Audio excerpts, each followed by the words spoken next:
Look around your home. The electronics on your desk, the fuel in your car, the clothes in your closet. Over 90% of these goods moved silently across an ocean to get to you. To transport all this volume, we rely on ships of massive scale. A single vessel can carry thousands of steel containers, displacing hundreds of thousands of tons as it cuts through the open water. But beneath these towering stacks of cargo, the human footprint is incredibly small.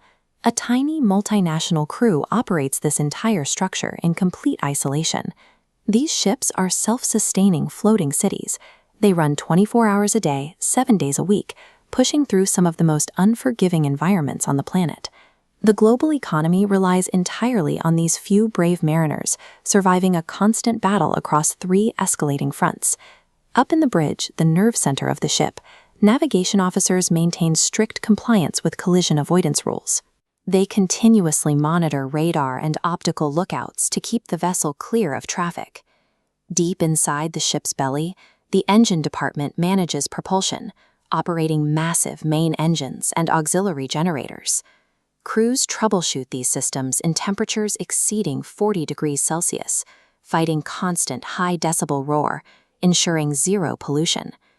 Outside, the deck crew faces a different toll. Salt water rapidly degrades steel, forcing a relentless cycle of chipping rust, priming, and painting. They handle heavy mooring lines during lock transits and scrub cargo holes to pass strict pre-loading inspections. Just keeping this machine alive and legally compliant demands an exhausting baseline of continuous physical labor and technical vigilance. But the machine is only the first front. In a force 10 gale, thousands of tons of steel are violently thrown around by the ocean.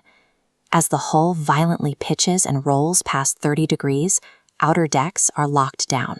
Inside the accommodation block, gravity shifts aggressively against the crew, making basic tasks like walking, eating, or trying to sleep a constant physical fight.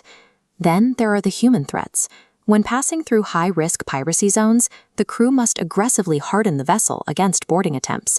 They run rows of concertina razor wire along the perimeters and rig high-pressure fire monitors.